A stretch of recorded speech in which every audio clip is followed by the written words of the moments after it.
Let me go past. Careful, Cancer.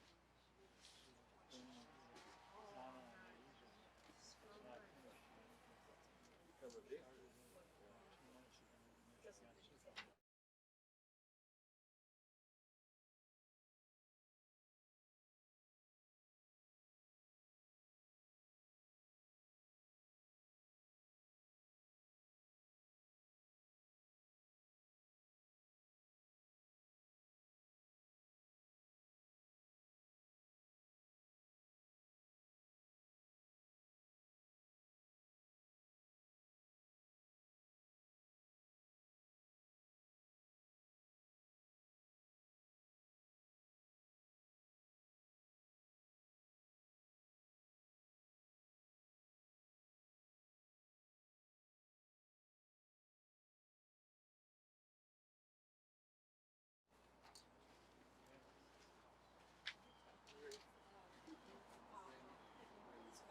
When you play, we're just going to move this over here.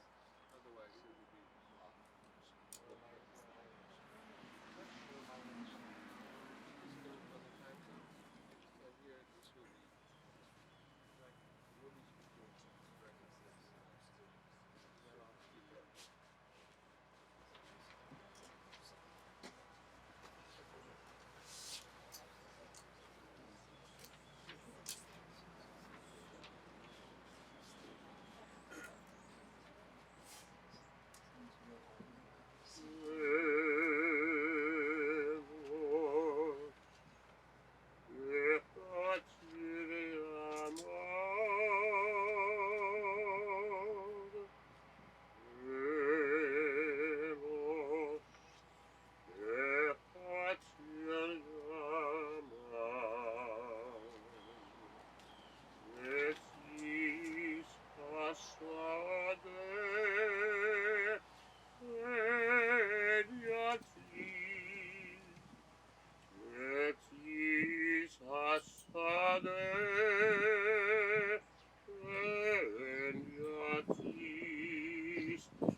Our days are like grass.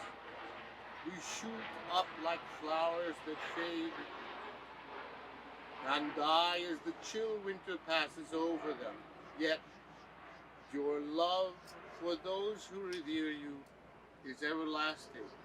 Adonai, your righteousness extends to all generations. We are here today to say goodbye to Donna Orlove.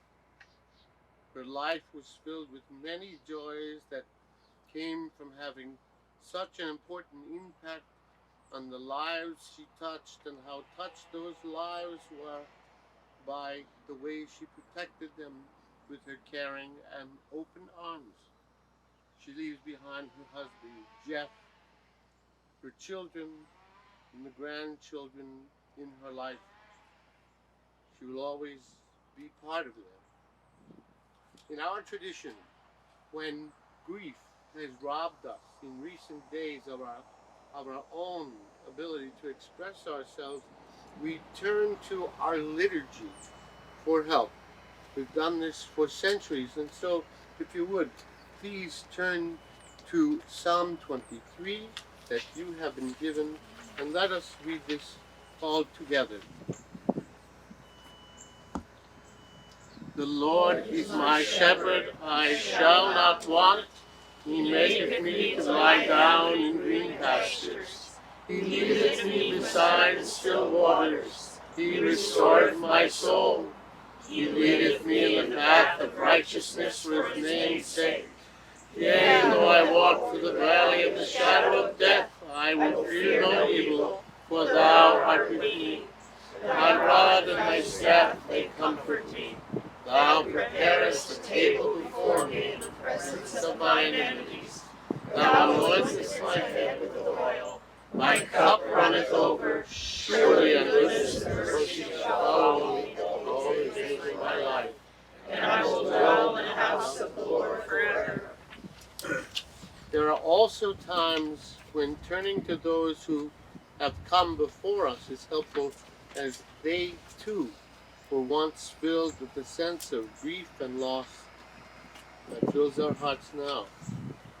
In his sorrow, Job cried out, Adonai Natan ve'Adonai Lechach vehi Shem Adonai Mevorach. God has given, blessed be the name of God. An ancient people, we are acquainted with grief and with the valley of shadows. Death and sorrow are not strangers to us, yet the centuries have taught us that a good name endures beyond the grave, and that there is strength in faith. We say with Job, Adonai Natan, God, you have given us. You gave us a loved one who will not be forgotten for all that was good and enduring during her life. We offer the deepest thanks of our hearts. Adonai Lakach, God, you have taken away. We pray for the strength to return our broken hearts into an altar of trust before we acknowledge your sovereignty and love. As now we say, Yehi Shem Adonai Mevorach, blessed be the name of God, now and forever. Jeff, would you like to say a few words?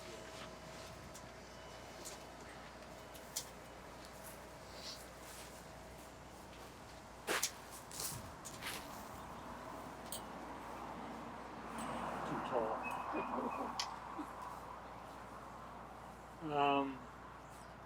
I'm just going to wing it. I don't have anything prepared. I'm going to tell you a little bit about how I met Donna and how we lived with each other for almost 61 years. Our 61st anniversary in January. I've known Janet's husband since I was 10 years old. So we have a lot of friends up north in Island Park that I hope are watching now as well. And just a little story. The way I met Donna, my first cousin Michael was at the University of Illinois in 1960.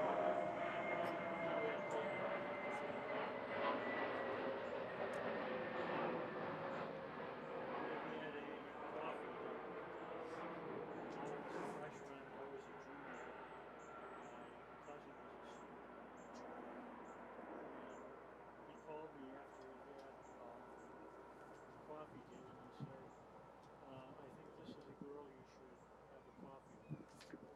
So I was not the greatest dater, or I was hardly dated at all in high school, played basketball. So I called her and I met her in front of her dorm at that time. Harriet lived in the same dorm. It was in 1960. And we hit it off tremendously. Her, me, I invited her to the beginning of it. It was perfect entry. She was the sweetheart of Thailand Defy, my fraternity. She was a big trophy. She was the president of the sorority. Everybody liked not so much. And we went through pinning, lavaliering. After I graduated, I went into the Army Reserve. And after I got out, we got married at 63. And we lived in Chicago. Donna continued her education as an occupational therapist at the University of Illinois Medical School. And when she graduated, Cheryl was born, and we moved to Skokie, Illinois. Lived there for a couple of years, and we bought our first house in Northbrook. And then, I being an architect, a big priority for me was to build our own house. So we spent a year finding a lot, designing a house. It was supposed to be ready in 5 months. It wasn't ready. We moved into a one-bedroom apartment. Both kids and a dog, month to month, and then we finally moved into the house. So she was able to give to me things that were very important to me as an architect. We always talked, I said, don't ever get into an argument with me about what's more important, architecture or you, and it never came to it. We gave each other what each of us wanted. And then we lived in that house for 42 years. And Donna was in perfect health until she was about 70 years old. She was about 70 years old. Could you just place this on the podium? Just right.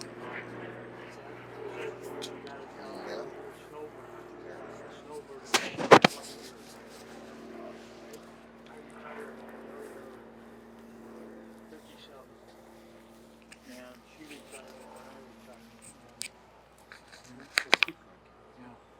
Yeah. And where was it? We snowboarded down here because my other daughter was moving down here, and we liked this area. And then Donna, after she was treated for a lumpectomy, was told to take the BRCA test. I don't know how many of you know about BRCA. And she had it. My daughter Cheryl has it. We have to test these girls to see if they have it. My other daughter has it. And Donna was operated on prophylactically because there's no test for ovarian cancer. The only way you can tell is if you have prophylactic surgery. Well, they did it. It was supposed to take 30 minutes. She was in there for 3 hours. And the reason is they found cancer. If she hadn't done that, she would have died 3 years ago. So we came down here to get her chemo at Moffitt. We used to commute every couple days up to Tampa, and we had a terrible time there. She lost her ability to walk from peripheral neuropathy. We came back here. We sold our house because we couldn't live in a 2-story house. We had a buyout. We had a 1-story house, which was perfect, and she started going for treatment down here at the cancer center up until the present time, and then she developed MDS, which converted into leukemia.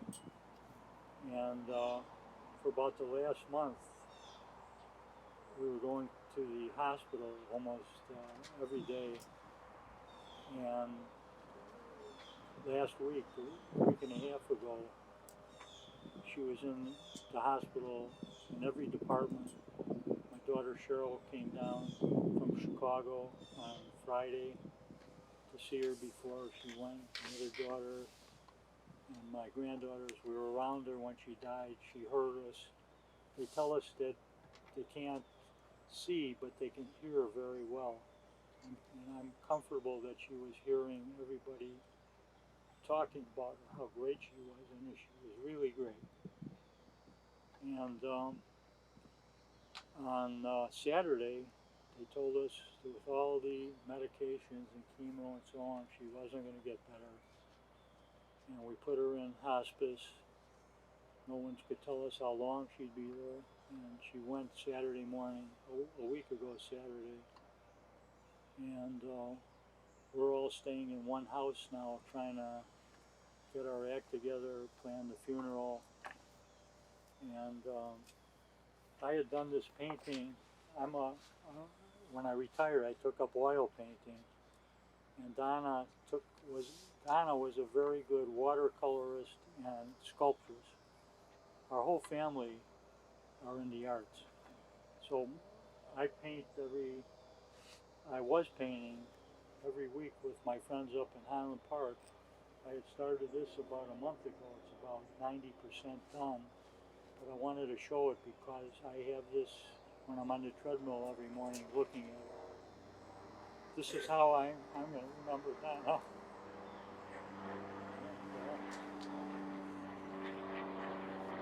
So that's about it. The rabbi's going to fill in the rest.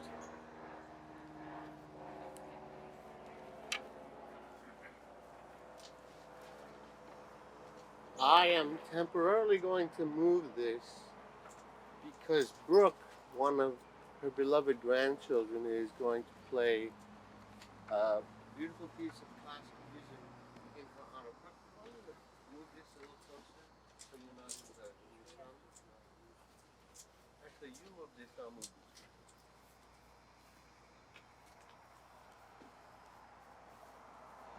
Yeah? Is the light coming on? Is that in sunblock or did you do it in shade? I can see. We good here? Okay, the camera's good.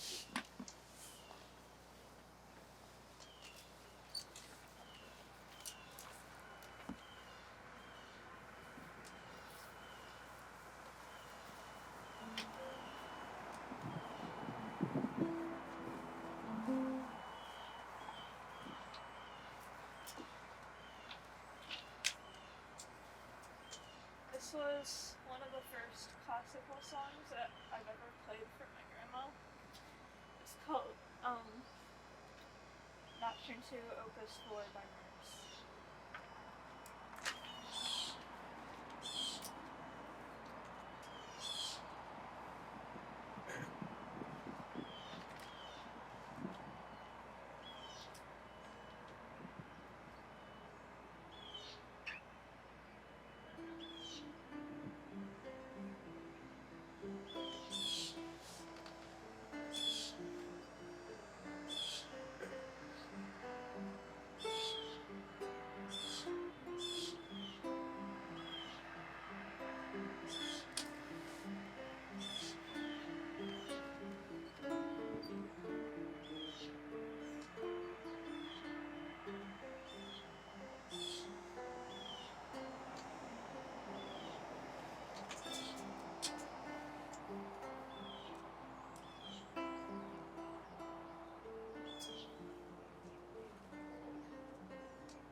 as we say in Hebrew, Yesher Koach.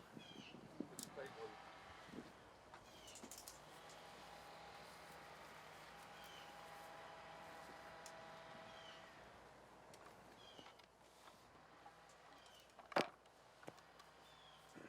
Oh.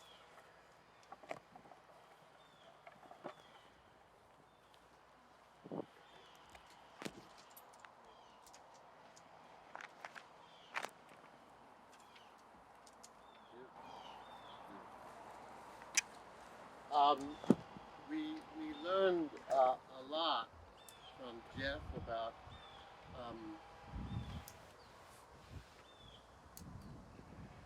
the way Donna's life had moved to a certain end, and that was a long journey for her. I promise you, if I wouldn't repeat much of what was said by him or anybody else, and one of the things that you may not know, I don't think Jeff said this, is today's her birthday. Yesterday was her birthday. Would have been 82. She was born in Kansas, and the family ended up in Illinois. Now I'm missing quite a few steps here.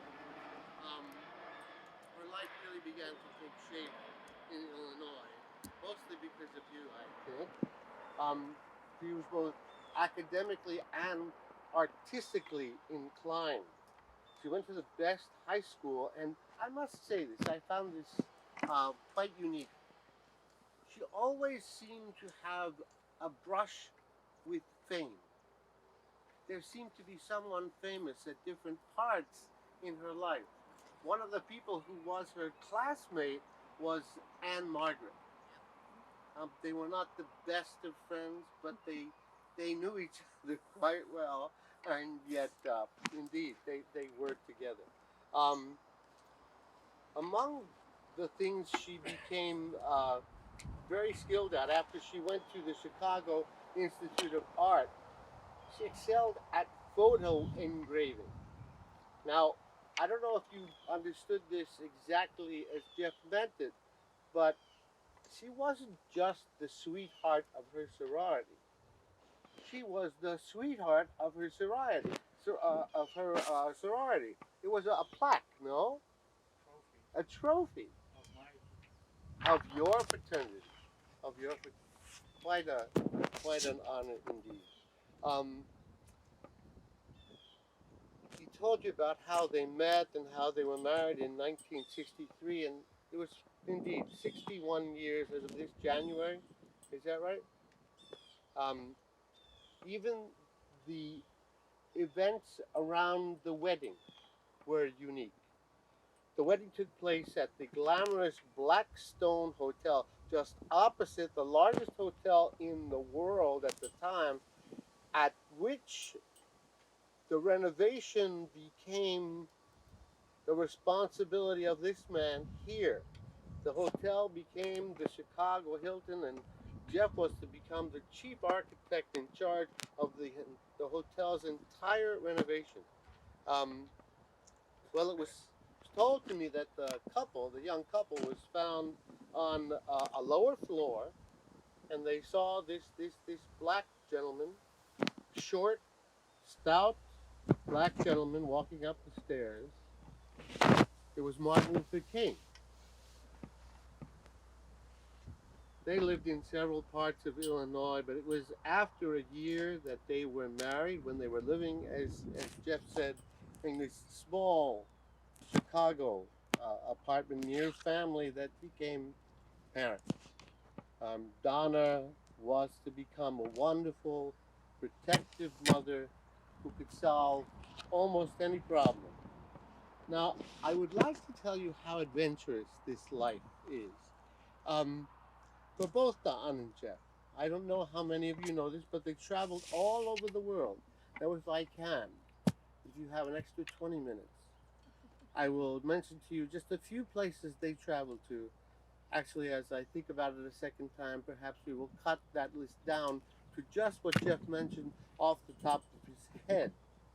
They traveled all over Europe, Russia, China 2 times, Singapore, Croatia, South America, Mexico, Cuba, Rome during the Iraq War.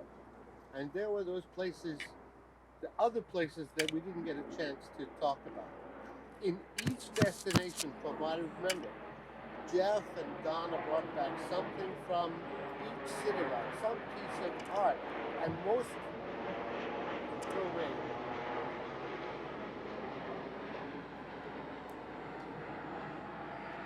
I wonder if there may be some symbolism in all of this wonderful flying overhead.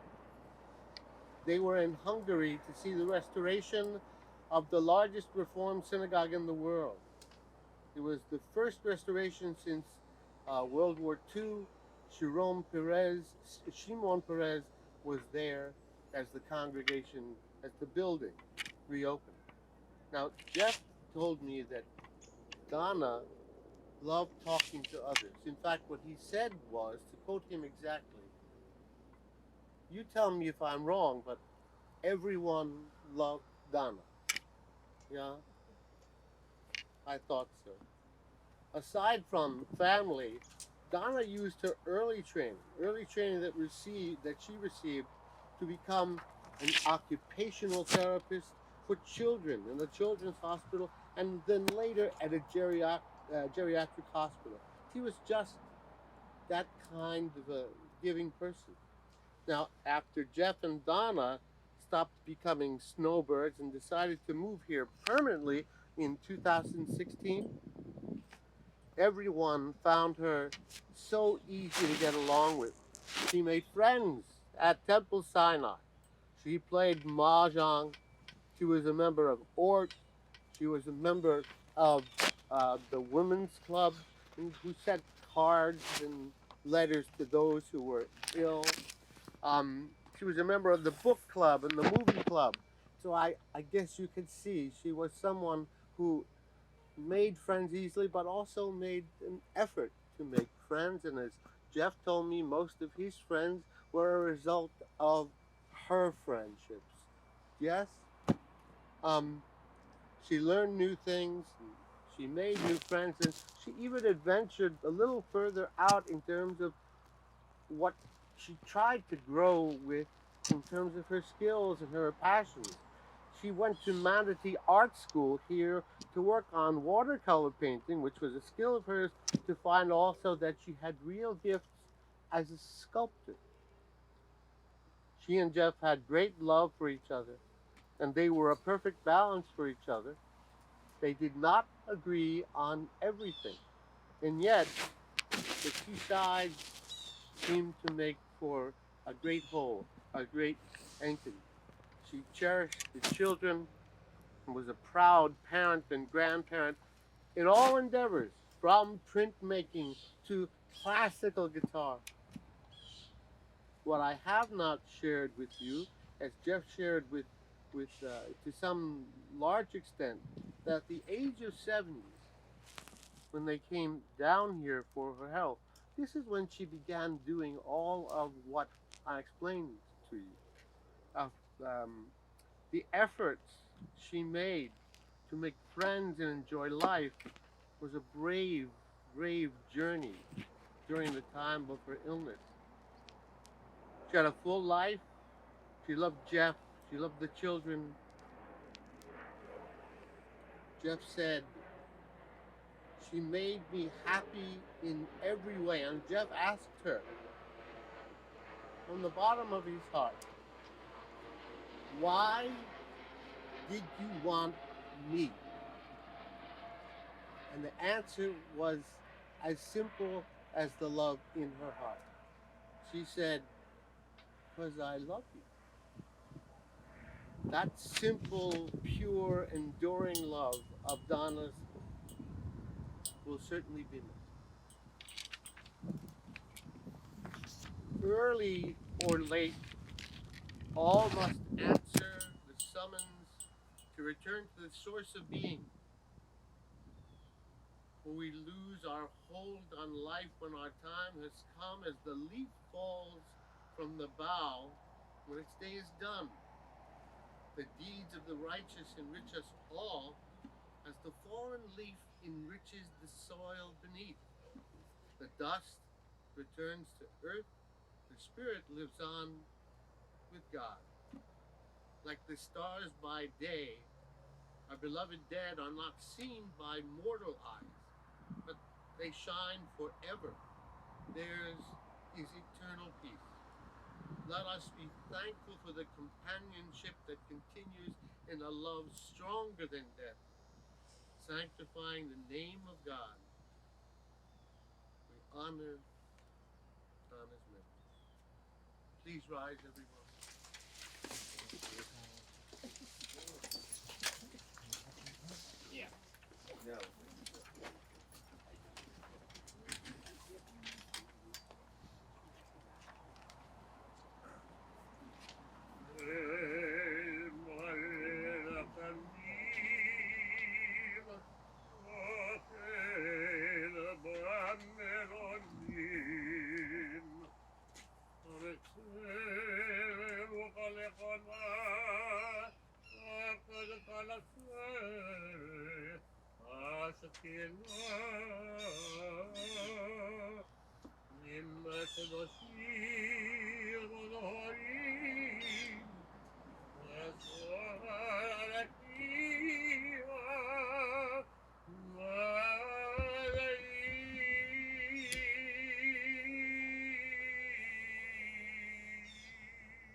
Please remain standing as we recite the Kaddish, which is on the opposite page.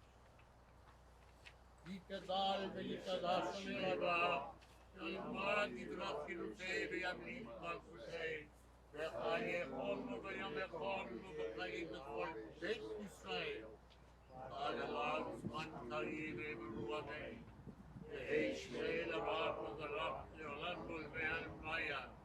Yitharach v'yisavach v'yitzohar v'yitzohar v'yitlaseh. Yithalal v'yithaleh v'yithalal shemei l'kusha v'yilchu. Ve'eila v'yitchoy v'yitchatcha v'shila. Ush v'shal lechem ata amiran v'yalva v'yimru amen. Ve'hei shama rabbanim shamayim. V'chayim aleinu ve'al kol Yisrael v'yimru amen. Osei shalom v'brav. Uyaseh shalom, aleinu ve'al kol Yisrael. Amen. Please be seated, everyone.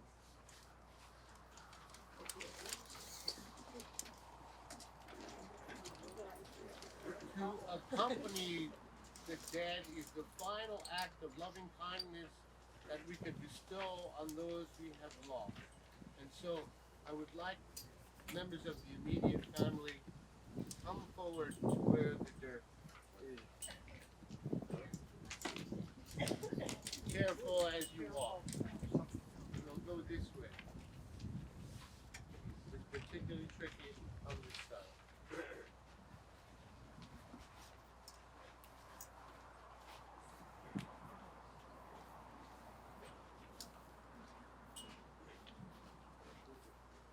Like this. do is take turns scattering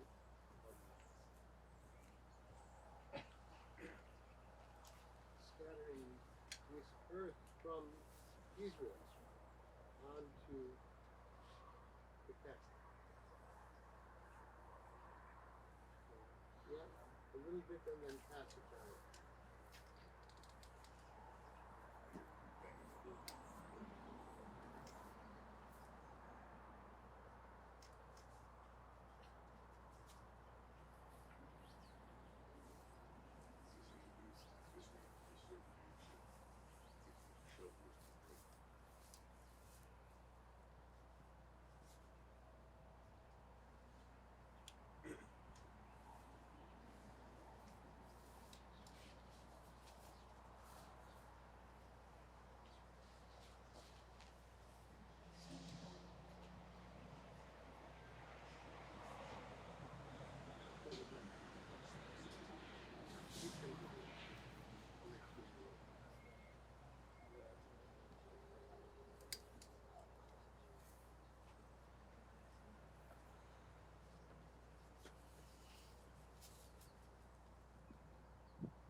I now invite everyone else to come to the mass of dirt and shovelful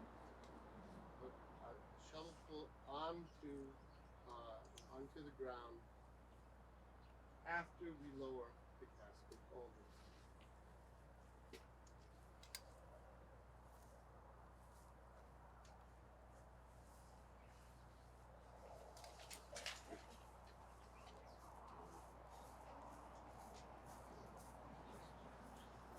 I know. That's mostly that's the way it is.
okay with this, I'd like to ask you, as a sign of love, just to shovel one more shovelful of tears, or three, onto the grave. You're okay? How many? Three, or you could, the one is two.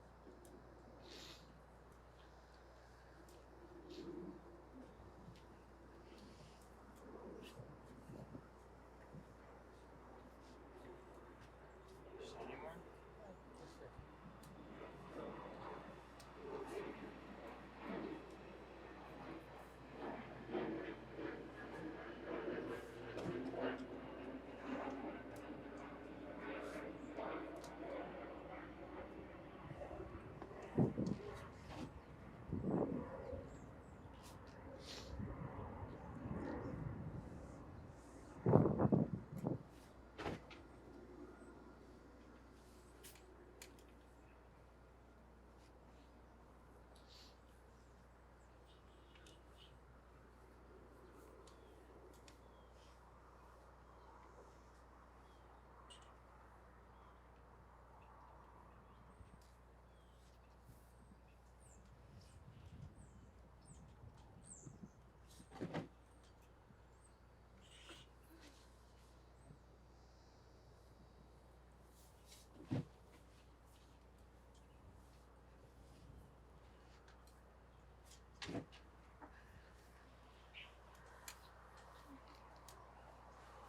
I'd like to ask anyone else who would like to put dirt on the grave as a sign of the last sign of loving kindness that you could show for anyone in your life who you have lost. Yeah, we need help. It's out of the way.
And now we say, go your way, for God has called you. Go your way, and may God be with you. May our righteousness, your righteousness, go before you. God, glory receive you. Let all who are gathered here repeat these words after me. May God console you with all who mourn in Zion and Jerusalem. On behalf of the family, thank you for being here.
Yesterday was my birthday too.